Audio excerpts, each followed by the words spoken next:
নমস্কার বন্ধুরা, পাড়ায় একদম বাড়ির কাছেই শেতলা পুজো দিনের বেলা হয়েছে, রাত্রিবেলা রক্ষাকালী পুজো হচ্ছে। আমি সেখানে ছিলাম, তোমাদেরকে তাই শেয়ার করতে পারছি। দেখো, মা সবার মঙ্গল করুক এই কামনায় করি। তোমরাও ঘরে বসে ডাকো। কালকে শেতল পান্তা আমরা খেয়েছি, সত্যি মানে এই স্বাদের ভাগ হবে না, এতই অমৃত। মানে আচ্ছা আচ্ছা খাবারকে হার মানিয়ে দেয়। তো যাই হোক, রক্ষাকালী মা সবাইকেই রক্ষা করুক এই কামনাই করি। আর শেতলা মা সকালবেলাই হয়েছে পুজো, সেই টাইমে আমি কিছুক্ষণ থেকে চলে গেছিলাম, তাই তোমাদেরকে শেয়ার করছি। পুজোটা শেষ হয় রাত্রির 2:30-টে।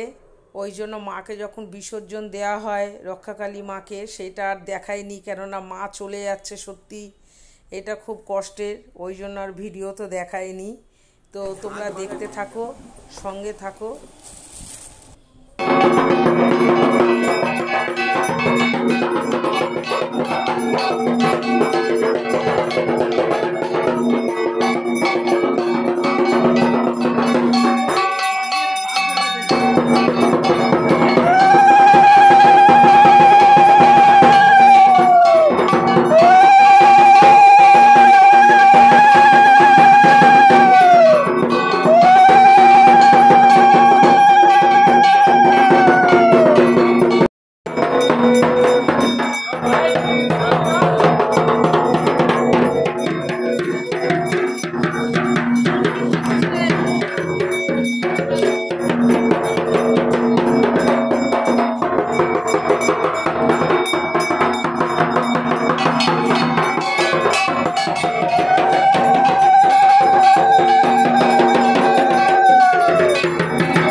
घोरे प्रचोदयात्। ॐ क्लीं कालिका वै विद्महे श्मशानवासिन्यै धीमहि तन्नो घोरे प्रचोदयात्। ॐ क्लीं कालिका वै विद्महे